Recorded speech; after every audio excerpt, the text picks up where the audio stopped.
Okay, guys, so thank y'all for joining us today. So for today's talk, we're going to talk a little bit about law school and just different paths that people can take in that, and what like signs that you might be interested or that law might be a right fit for you. So to start off the panel today, if we could just have each of you guys introduce yourself and then talk about, what undergrad you went to and what law school you're at currently.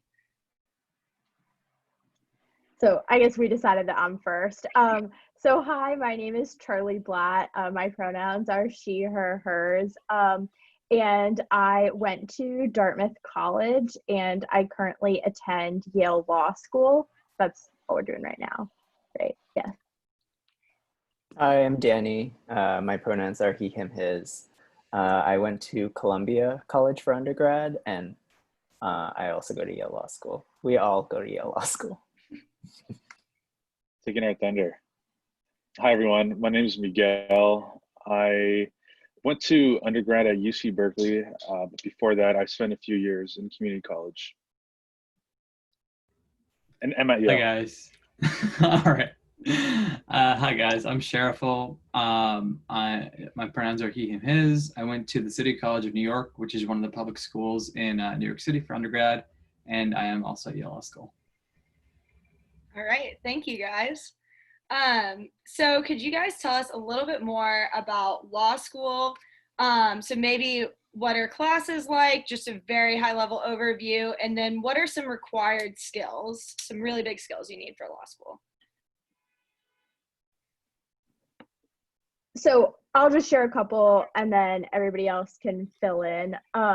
I think one thing that's really notable about law school classes, as opposed to classes that you might encounter on the undergraduate level and definitely not in high school, is that they're all, not necessarily all, but a lot of them are taught Socratically, which means that the professor throws things out to the class for you to fill in the answers to them through a method of cold calling very frequently. So you won't be raising your hand, but the professor will say, hey, Charlie, tell me what happened in this Supreme Court case.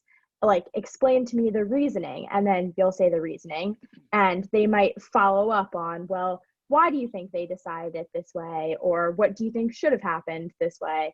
And that sort of engages in a dialogue between you and the professor. And professors have a lot of different ways they go about doing that. Not all of them do that, but that's definitely something that I think stands out in law school.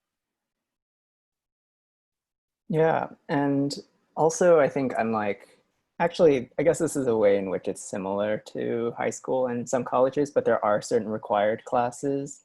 And depending on what law school you're at, you'll take more or less, but generally at every law school, students take courses like contracts, torts, civil procedure, criminal law.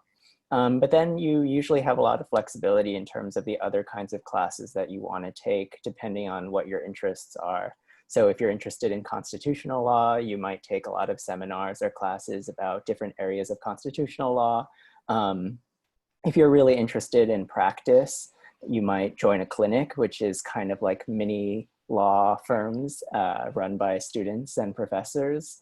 In terms of skills that are helpful in law school, I think the ones that jump out immediately are just reading and writing. There's a ton of reading, especially in the required classes, because when you get to law school, you're really learning about very basic concepts for the first time. So you're building a new vocabulary, you're learning a new way of reading and writing that you might not necessarily be familiar with. But after that, I think critical thinking, going back to what Charlie was saying about how courses are structured in a way where professors are really engaging students and inviting them to answer questions and solve problems quickly on the spot. But otherwise, it's pretty flexible, I think. If you don't love academic writing, for example, you might take more practice-oriented classes and clinics. But if you do find yourself as being someone who loves reading and writing a lot, you might be more interested in seminars where there's a lot more reading. So there's a lot of flexibility in terms of the things you can do at law school. I agree with everything that's been said so far. I think two other things that are unique about law school are the size. Usually law schools are smaller than what you're used to, maybe in undergrad or in high school. And the second thing is that generally your grade for a class is based on a single exam or a single paper that kind of encompasses the scope of the entire class, which isn't necessarily true in undergrad, and I think definitely not true in high school. Yeah, I can't emphasize reading, writing, critical thinking enough for law school. Exposing yourself to new ideas and engaging in debate, and yeah, I'll keep it at that. And we definitely, like, I assume we're not gonna all answer every single question all the time, but I think this is one thing that's important to just like say. When I was in high school, I didn't realize like that law didn't necessarily have paths. So as in like even now I get questions from people around me asking me like, oh, what kind of law do you want to do? And I think it's like a very common misconception to have that like you sequester yourself in one field and you have to practice that. So you are say a tech lawyer, or you practice like public interest law. That there's only one thing you can do, and that you must base your class that you take in law school around that. That's just absolutely not true. So in law school, you'll take a bunch of different classes in both, like in any subject that you care about, that range from like hard doctrinal, by the book, this is the law, to seminars where you talk more about what the law can be, and you'll jump back and forth between that, between corp, between public interest, and you'll learn about all of it. And then you'll come out of law school and you might do something, and then a couple of years later you might do something else. And so you'll never really, unless you want to, box yourself into something, and that can be a really freeing thing, though it can also be very scary for a lot of people. But it's just something to keep in mind, that you are never one type of lawyer. And thank you for mentioning that, because that's something that we do like to hit on with our students is like just choosing a major or choosing a grad school. It doesn't mean there's only one path there, right? There's a lot more paths that are available once you start opening those doors. And for the next question, so this is going to be the final big question for all of you guys right now. But when did you guys personally decide that law school was for you? Was this something that you've always dreamed about? Was it something you discovered more about in undergrad? What was this process for you guys? So I had thought that I was pretty interested in law school starting in high school. In high school, I did competitive debate, and that really resonated with a lot of my interests. It exposed me to sort of the like clash of ideas, and I did a whole bunch of reading and writing for that, and I really enjoyed it. In college, I considered some other career paths. I like briefly contemplated doing some things in international relations. I studied political science and did a lot of things in national security, and thought maybe I want to do something with that. But I am now doing a lot of legal work that has to do with national security. So I managed to figure out how to do both. Yeah, I think I also started thinking about it in high school. I remember there was a point in history class where we read like Citizens United or something, and I like learned about what the Supreme Court did for the first time, and I was like, this is really interesting, and also this is crazy. So that was the first time where I was like, okay, law school sounds interesting. But I also did high school debate. Charlie and I knew each other from high school debate, and I also really enjoyed it. So I thought I might be interested in doing something that involved oral written advocacy. But going to college, I kind of kept my mind open and was like, law school isn't a long time, like I should try other things. I ended up studying philosophy, and I really loved it. And I thought about going to graduate school. And actually for a year before law school, I studied more philosophy, but I think I found I think my interests kept bringing me back to legal topics and problems. And eventually I thought, okay, yeah, I should just go to law school, because like, why am I resisting? So I didn't think I'd go to law school, didn't know anything about it. My parents didn't go to college. I was first in my family to graduate from college. So that was never something I really thought about.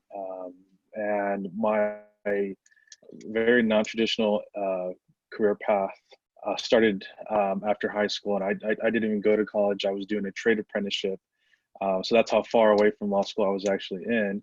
Had a whole different job and career path, but then I dropped that and decided to go back to school. And I was always interested, like, in history and politics, and naturally gravitated towards the law. And by the time I was able to transfer to a four-year university, I saw the resources that my undergrad had to prep people for law school, and how to cram 4 years of education into 2 years in terms of getting up to speed on as to what law school was. But after that, I was kind of burnt out, and I spent 3 years working in state politics in California before going to law school. And I think that really grounded me and kind of gave me some type of direction for what I wanted to use my law degree for. For me, it was a lot of superficial interest in high school. So it was, like, oh, I'm not good at math and science, and my parents want me to be a lawyer, doctor, engineer. So let me choose the one that I'm actually good at, or like seemingly good at. I got to college and I had a really dumb thought, which is that, I'm at a public school that's not that highly rated. There's no way I'm going to get into law school. So I kind of gave up on that dream for a while, and decided instead that that would be really interested in working with South Asians, with a lot of poor people, with people who didn't have the means to fight for themselves. So I became like sort of community organizer for the last 4 years in college, and I worked with people who needed who were in that space. Through that, I developed the superficial interest into a real one, and I learned what it meant to not have a real relationship with the law. So when communities don't feel comfortable going to courts, or don't feel comfortable going to a lawyer, or when people have been told over and over again by their friends and family that you can't trust lawyers, that you can't trust judges or anything like that, there becomes a real weakness in that community, and they never have the ability to really build themselves up. So that's something I became very interested in, and I realized then that I did have an interest in the law. And then I learned that it didn't really matter that I went to public school, and that law schools don't care where you go to undergrad, and that made me feel a lot better. So I eventually applied to law school straight out, and here I am. Thank you guys. It's great to hear such a diverse range of backgrounds too, and how you guys each found it. It's nice to hear that there's so many different routes into law school as well. And so I'll start doing the individual answers. So the first question I have is, what are some different paths that people in law school could take? So obviously we don't need to hear all of the specific paths. I know there are way too many to list off right now, but just some general paths that maybe someone's looking at law school and says, well, I'm not sure about being a lawyer. And what are some different ways that they could express that or find a path for them? I think Charlie or Danny mentioned it earlier, but it seems to be having a law degree is a super flexible degree. I don't know, a lot of people go into what's considered big law, working at a law firm, representing big companies in transaction and in court. Other people go work for the government, whether that's a DA, a public defender, or a U.S. attorney, the U.S. Attorney's Office, state posts, federal posts, or they go work in nonprofit, or they go do something that's unrelated to law altogether, and they work in business, or something that might not even require a law degree. So it is extremely flexible, and it's kind of what you make it, I think. And so for our next question, so generally how big are your courses? And we talked a little bit about how those are Socratic. So how does that range? What do those courses look like, and what are their sizes? Yeah, so that varies, and that varies from school to school, as well as just like from different kind of class. So like there's a word in law school that's like black letter, which is like traditional law school class. So like contracts or civil procedure or torts. And those classes will tend to be bigger, probably like, I don't know, maybe 100 people or something like that. And you can expect that at probably most law schools. But then classes that are more like a seminar where there'll probably be more discussion tend to be much smaller. It's hard to estimate that without talking about what specific law school, because different law schools do have different policies. But a seminar can be anywhere between like 10 people and like 30 people. And those probably won't be Socratic, like how I was talking about before. That would probably be much more sitting around a table discussion oriented. But those larger classes will probably mostly be lecture style with the professor engaging in the Socratic method. Awesome. Thank you. And then, okay, we're going to go back to everybody answering for this one since it is personal, but what do you guys find to be the most satisfying part of being in law school right now? I know Why that don't we start with Shareful, because I just answered and go in reverse order. yeah. Sure. I don't know, this is a cheesy answer. I really like the people. I think being in law school is a very unique experience where you get to, well, lightning just flashed and it was really scary. Sorry.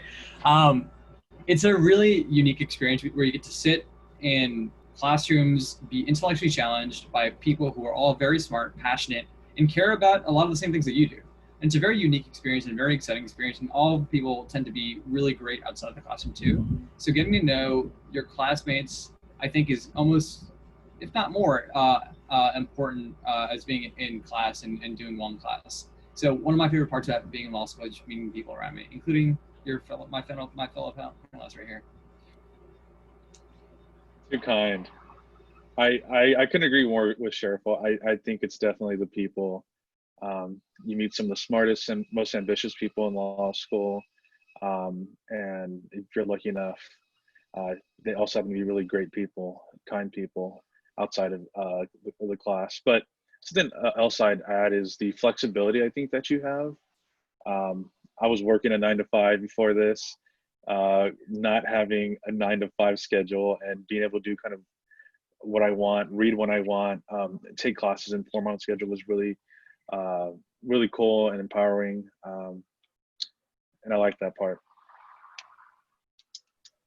Yeah, something I'll add is just something I found really satisfying are those moments when you start realizing that the things that you've learned in class, like actually, like first of all, that you've learned them, or that you kind of understand certain concepts and you know what's going on. But second, it's most satisfying when these concepts like turn up in totally different places and you start realizing that they actually matter. Like for example, right now we're all doing our first summer internships, and it's nice to be able to pick up an assignment and realize like, oh, okay, I kind of like know what these words mean. I kind of know what I'm doing. It's nice to pick up a newspaper and read something about a lawsuit and be able to think about it and think like, oh, okay, like I can speak this language, or I can write in a way that makes sense. Those, I don't know, I find those moments really satisfying. Yeah, I agree with everything that's already been said. I guess one other thing that I'll add is that having a JD, and this is something that Miguel was getting at, when talking about all of the different things you can do with a JD, it's just a really powerful degree. And in the process of getting one, you get to engage in a lot of like extracurricular things that often are like work supervised by real attorneys that allow you to like sort of be a baby lawyer and like practice law along the way. And so like I've gotten to do a couple things this year where I felt like were genuinely helpful and cool, and that made me feel like I was learning things, like what Danny said, but also like having a JD was just very impactful on like making people's lives better. So one thing that I got to do this year was work as a part of the temporary restraining order project, which is something that Yale does, and a lot of law schools have quite similar programs where we sit in the state courthouse in our town in Connecticut and help people fill out restraining order requests. And it's really helpful to have someone, even though we're not actually performing legal work there, we know how to read legal forms, and just having that skill and being able to provide that legal service is, I think, really valuable and something I've appreciated learning. Thank you, guys. Okay, so we can go back to individual answers for this, but if anyone wants to tack on, that's fine. So this question is something that will vary school to school, but just to y'all's experience, how competitive would you say students are with each other? And how different would you say it is from college? So I would say college was more competitive than high school for sure. And then how does that change with law school?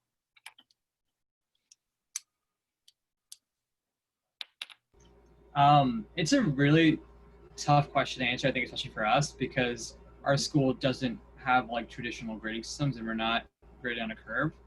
I guess like to speak broadly about stuff that I don't know anything about, but that I've heard from my friends at other law schools. I think law school can be competitive, probably more so than undergrad. There are less students who get to know each other very well, but there are also a finite amount of spots that make up the top of any class, and there are tangible benefits to being the top of most classes. So it's competitive. That's not to say that, if you're in the middle of a class or lower, that you won't still do well in your career. But the higher up you go in terms of your grades, the more likely it is that like very special opportunities open up to you, which not everyone wants in the first place, but some people do. But it's a very individual choice to make, to be competitive or not to be competitive, for sure. Mm-hmm. Yeah, I always think it's interesting. It's just a different experience everywhere you go, but obviously in high school, like your grade is just your grade and the rank isn't everything. And then college, you experience curves for the first time. So that's always an interesting like feeling going into a different environment for sure. I would just add, I would just want to add that I think Sharful's right that there is a way in which it is more competitive than in undergrad, because I think, at least for me in undergrad, like my friends majored in completely different things. Mm-hmm. We were almost never in the same classes, stuff like that. But, in law school, you're kind of in the same building with everyone every day. You kind of know what everyone is doing, and you're all kind of doing law, whatever that means. Mm-hmm. At the same time, that means a lot of different things. And going into law school, I was kind of afraid about how competitive it might be, especially because Yale has very small class sizes. So you really do feel like, you know everyone in your year, and you kind of have an idea of what everyone is up to, but everyone is up to just very different things, and everyone has really different interests. And something that I've really loved about law school is getting to learn about all the different things that my peers are up to, getting to learn about their interests. And oftentimes what that means is that there isn't a lot of overlap a lot of the times in the kinds of things that people are pursuing. Sharful's right that there are these like special opportunities that become more or less available depending on how successful you are in your coursework. But for a lot of people, those aren't the kinds of things that they are pursuing. And there are just many paths that make it such that, it feels less competitive than you might expect. Mm-hmm. Thank you, guys. And okay, this is another fairly personal one, just a warning beforehand, but one of our students asked, how are you guys paying for law school? So we go through obviously financial aid with them. We help them go through financial aid for college. I know that this is different for graduate school, for law school. I also know in some states in law school, there are regulations on making money while you're in school. So if anybody wants to touch on that and talk about that for a second, that would be great.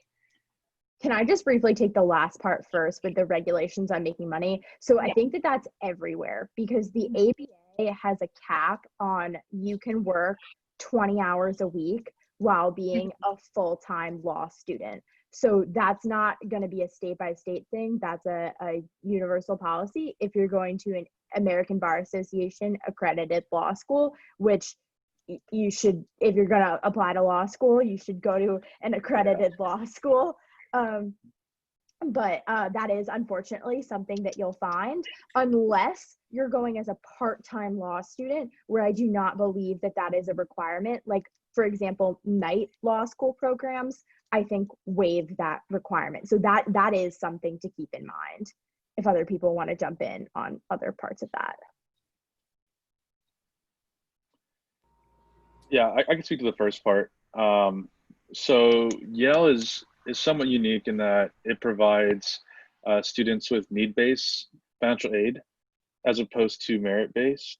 I think their view is that if you're admitted to Yale Law School, everyone is meritorious, but your financial background shouldn't be a barrier to attending Yale Law School, and so they try to, or no one is. So it's totally income dependent, like your family's income, your income. So I pay for, Yale Law School pays for, they give me like a big, 2/3 of my tuition is on scholarship, for example, and the rest is paid off loan. Just to give you a sense of, where I'm at. Yeah.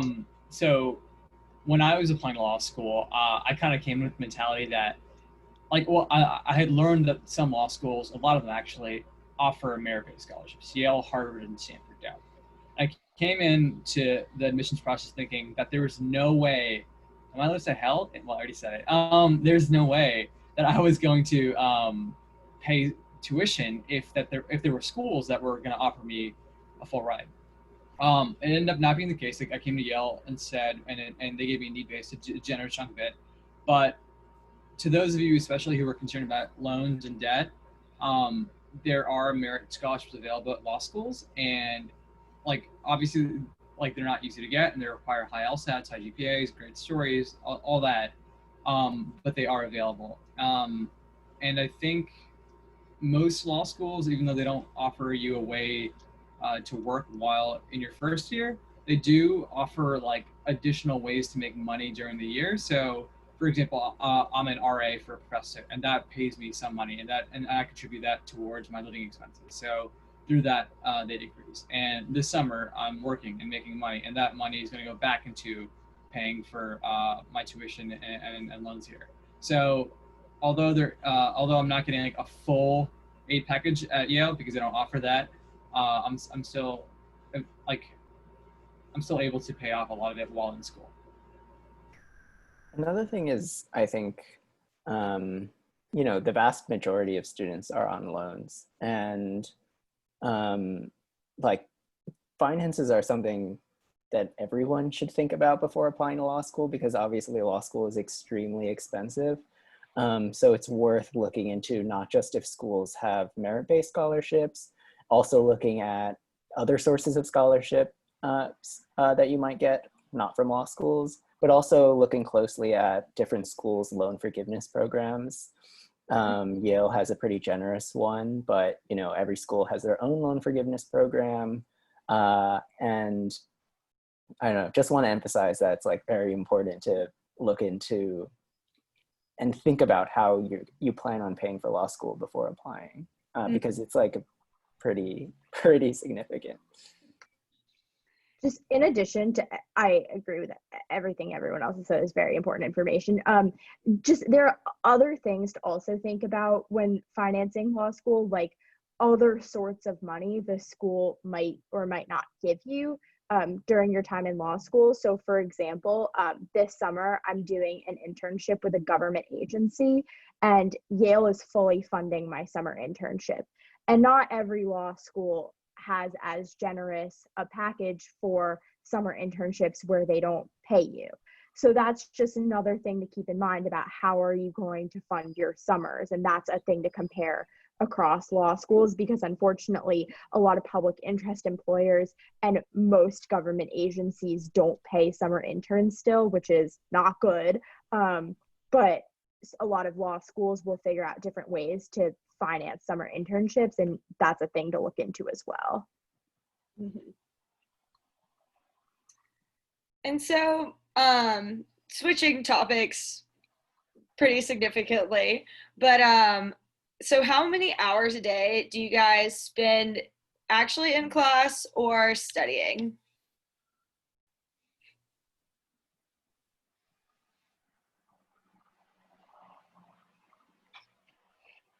I try to teach, try to pretend like it's a job, and it's, you know, 8 to 10 hours a day, maybe some, yeah, and you know, definitely time on the weekends. That's a combination of class time, studying, maybe student groups that you're part of, and other activities. Um, but it varies depending on the time of the semester, deadlines, and things of that nature.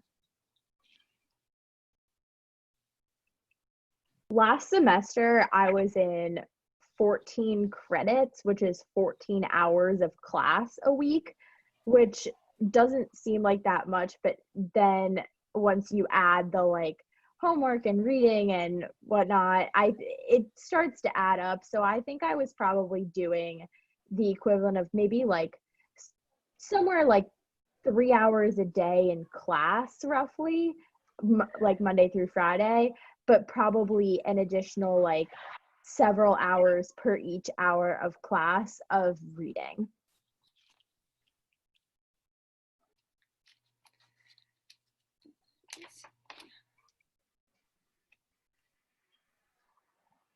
Okay, and then so we talked a little bit about important skills. So obviously a lot of reading and writing. So like what advice would you give to a high school student or a college student right now on working on building those skills? So ways that they can start working on that, even if their courses don't necessarily require that yet, or they just want to build those extra professional skills. This isn't like, I don't want to say easy, but it's like a low commitment one that I think is also pretty interesting. There are a lot of Supreme Court decisions coming out these days that are very interesting and very topical and very relevant to the way we live our lives.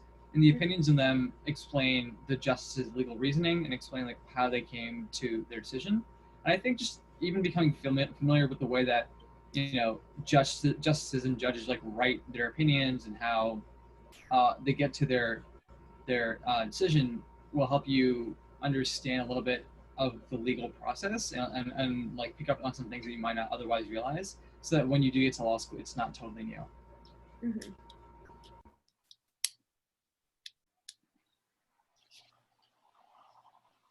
I think that's a great suggestion from Sheriful. Would also recommend that. I think there are a lot of different ways you could prepare for law school. One of my closest friends in law school studied mechanical engineering in college, so you really can follow a lot of different paths and wind up doing really well in law school. And I know that she thinks her mechanical engineering background really prepared her for all sorts of reading and writing things that we do now, even though mostly what she was doing in college was math. But one thing that I think is really helpful is just to read widely, read really different kinds of writing. One thing that I was doing in a work assignment yesterday was putting together all sorts of different documents into a fact section and just making of like a legal memo, and just making these sort of disparate writings come together into one thing. So just take classes and read widely about trying to figure out how to make different things make sense together. I would add to that, being an engaged reader.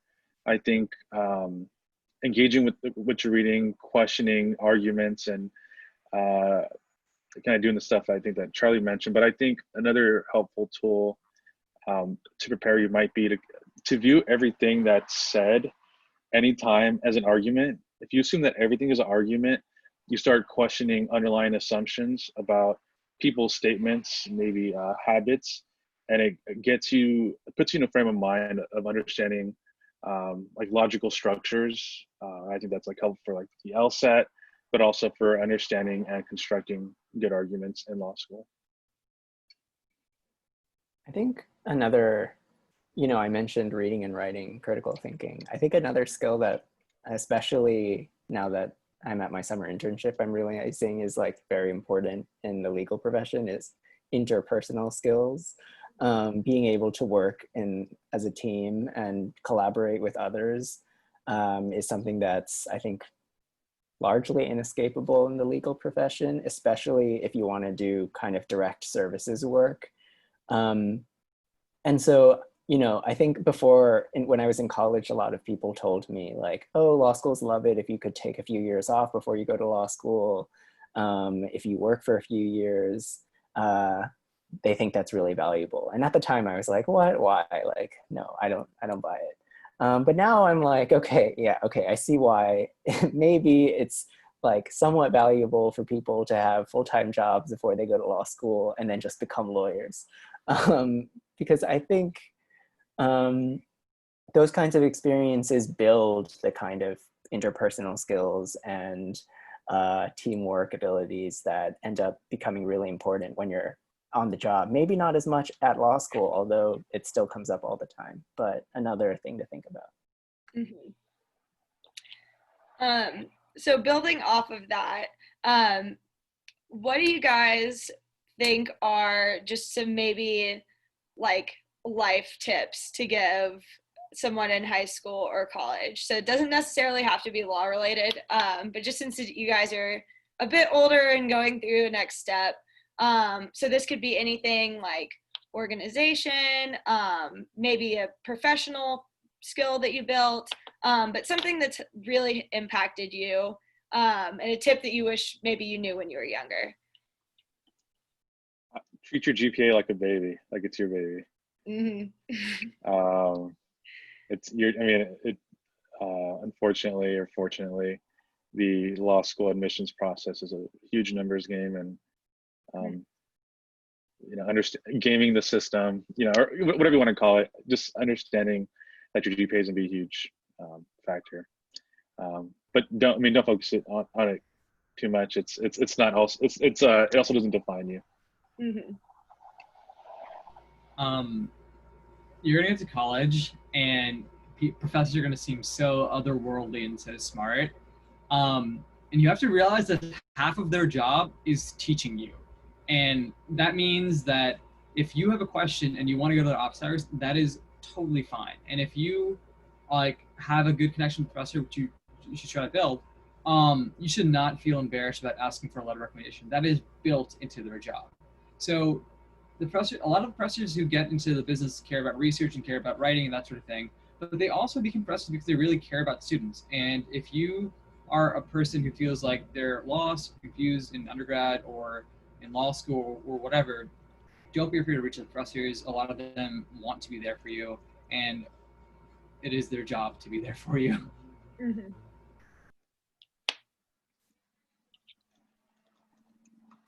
I have two.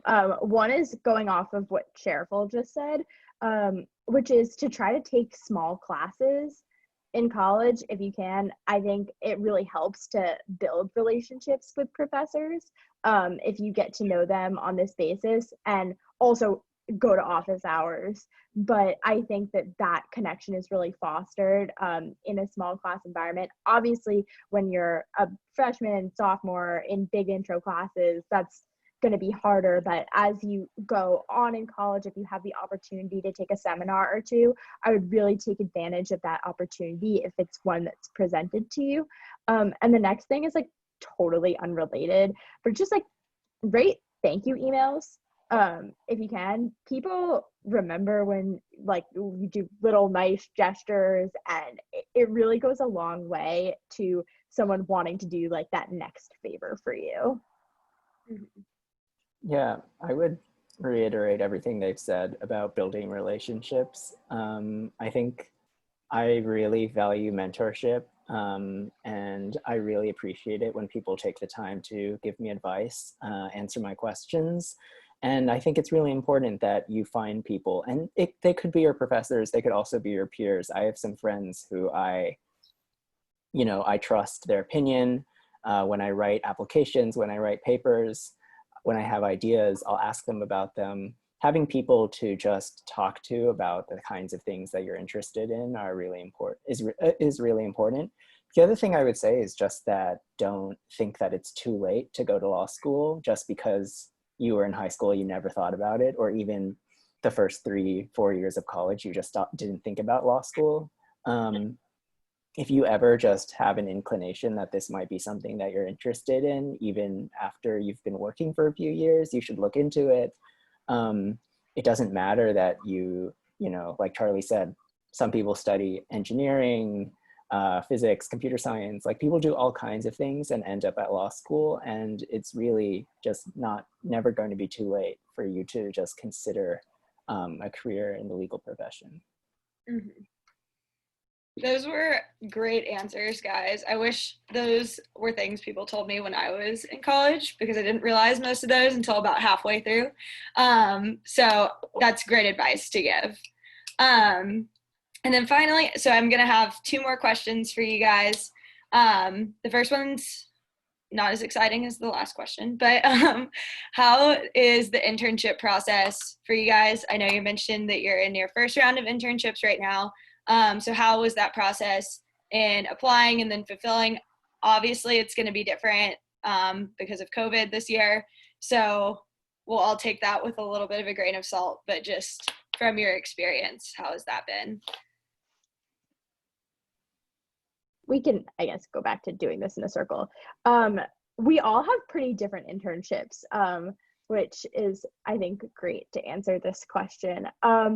So I currently work for a federal prosecutor's office, which is a branch of the Justice Department. And there's a very formal sort of like date that you apply for internships through the Department of Justice, like December 1st. You send in your resume, you send in your cover letter, and it's like quite straightforward. So I had a fairly clear cut application process.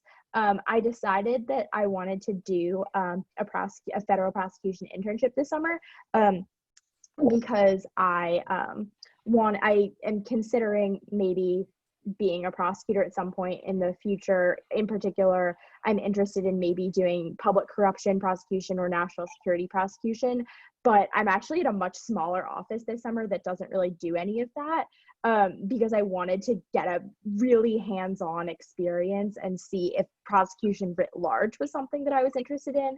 And the mentorship that I'm getting from my office right now is incredibly helpful. So that was something I thought a lot about when I was selecting what office I was going to go to. And so my whole internship application process was very short because it was streamlined through DOJ. Yeah, so this summer I'm working at the Campaign Legal Center, which is kind of a nonprofit law firm that brings cases about election law, voting rights. And I think going into the internship application process, I wasn't super sure what I wanted to do. Like, I have not done election law or voting rights work before, but I knew I wanted to do something new, something that I didn't know a lot about. That I wanted to be in an environment where I could learn a lot. And also I wanted to be able to experiment with different kinds of legal work. So litigation, but also policy, legislative advocacy, direct services. And I've gotten to do all those things. So it's been really wonderful. The other thing is, yes, COVID has made it so that I imagine we're all working remotely. But on the other hand, like, there are new legal issues related to COVID. And so at work, like, the Campaign Legal Center has brought a number of lawsuits challenging state laws to make it easier for people to vote in November. in light of COVID. So I don't know, that's been nice to like work on these kinds of timely issues. But overall, the application process itself, yeah, I don't know. I just kind of like shot out a bunch of applications to different places. And this is one that stuck, I guess. Yeah. So I am at a law firm this summer, which I think a lot of 1Ls in their first summer usually don't go to law firms. But I kind of wanted to, largely because like I said, I was in the public sector before law school, and I've never had a private sector job, so I wanted to check that out. But I was also supposed to spend a few weeks, or I wanted to spend a few weeks in the governor's office here in California, and COVID happened, and that kind of changed things. But the process for that was a rolling admissions, and each law firm had different dates from when you had to for when you had to apply and submit all your documents. Some were more formal than others, um, but you know, a lot of the same requirements in terms of a resume, cover letter, writing sample, things like that. Yeah, I work at the New York State Attorney General's office in the Civil Rights Bureau. So a lot of cool work happening right now related to COVID, police brutality, protests, that sort of thing. Very fascinating work. But I guess just like to take a step back from law school, because I see none of the people watching this are going to be in law school for a long time. Undergrad internships for me were harder to get because I didn't have funding, and a lot of these places aren't going to offer funding. So I would recommend checking out your college's fellowships and grants program. I ended up getting money through my college to fund my summer internships, which helped me work at places that I was really passionate about, other than going to places where I needed money. Yeah, just because everyone else gave such great answers about legal internships.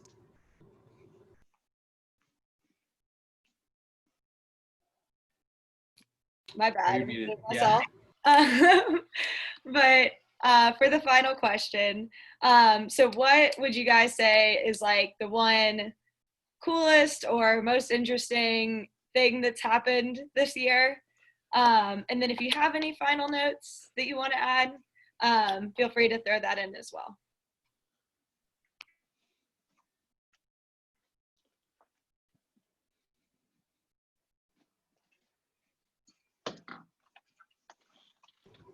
Charlie, I think you're up first. Oh, okay. Sorry, I was some pressure. thinking, I was like, is someone gonna jump in? Or sorry, I forgot that. Anyway, I don't want to like name a specific like event that happened, because like cool events happen at law schools everywhere. So I was more thinking like, well, what was something that like really resonated with me, like as like a cool thing that happened this year? And honestly, it was like when I like read a case and I like for the first time, and I just like genuinely felt like I understood something that like happened and like that was wrong with it, and I like agreed with the dissent more. And I get that that's like a little like niche and weird, but I distinctly remember there was this like moment in November in civil procedure where we were reading this like, I'm not even going to explain what the legal issue was because it's wholly irrelevant, but I just thought that like the case was wrongly decided. And then I read the dissent, which was by Justice Sotomayor, and I thought that she just nailed it. And then I like in reading that, I felt like I understood something about the law, and it made me really excited. And there are just like moments like that in law school that like make me really happy and made me feel like I made the right decision to come to law school. Yeah, this is also kind of niche, but you know, and also it's like not law related at all. But every year, I guess probably not next year, but the law school has this like Iron Chef competition, where there are like student teams, a faculty team, and then the dining staff team, and it's just like, you know, Iron Chef, the TV show. So I was on a team with some other 1Ls, and we ended up winning, and it was really fun. But also like, for some reason, like we didn't actually know each other very well when we decided to form a team. It was kind of like oh, do you know how to cook? Like, kind of. So we all like joined this team, and then afterwards we were like, this was a bonding experience, and also kind of like the happiest we've been in law school, even though it had nothing to do with law. I mean, it was nice to like beat law professors at cooking. And then also randomly, so one of the law professors we beat is like very active on Twitter. So I like tweeted something about how I beat him at this competition, and I think it got retweeted by like Kellyanne Conway's husband. So that was pretty random. Sorry, I had to turn my video off because I have to charge my laptop. It's dying, and I don't have a charger near me. Um, yeah, what a interesting question. Um, Similar to Charlie, I remember there was you hear this thing about law school that it's super theoretical and that it's not practical to the real world at times, and I didn't find that to be true, and though I held that bias before coming into law school. And I remember realizing that the stuff that we're learning in class can be up in the clouds at times, but it has the potential to impact millions of people. And it was just an awesome realization and an empowering one, because I think you find a lot of idealists in law school, and for all the right reasons. And uh, recognizing that just made me feel like I was in the right place. All really great answers. My my favorite moment was being screamed at. I, I work in a clinic at Yale Law School where I represent veterans, and it's like one of my favorite parts of law school. I dedicate a lot of time to it, and it's just like something I really care about. And the moment where I got screamed at is when me and another student, we were teammates on this issue, were arguing against, like, we were on a call with attorneys from Veterans Affairs, and we were asking them to do something, and they didn't want to do it. And we had all the arguments in front of us, and we wanted to explain like how it made sense that they should do it. And before we even had a chance to get to the argument, they just started flipping out. They were screaming, shouting, cussing at us, and I was sitting there, and I was like, I mean, this is like insane. But at the same time, it was an incredible realization to know that, one, we were getting to them, and we were doing things that were actually helping veterans and frustrating the VA to the point that they were yelling at us. And two, that even as students, we were getting the respect that meant that they were going to yell at us over the phone, even though we were literally like probably 20 years younger than them.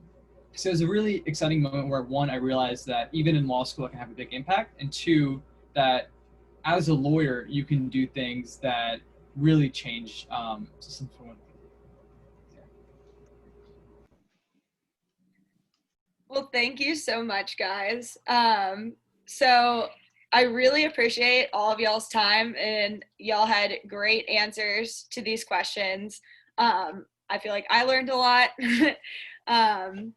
So I really appreciate you guys coming out. And we'll end it there for today. But thank you guys for sharing your contact information. I will pass that along when we show this to the students. And yeah, thank you guys for coming out. We really all appreciate it. Thank Thank Natalie. you. Thanks. Bye, Bye-bye. guys.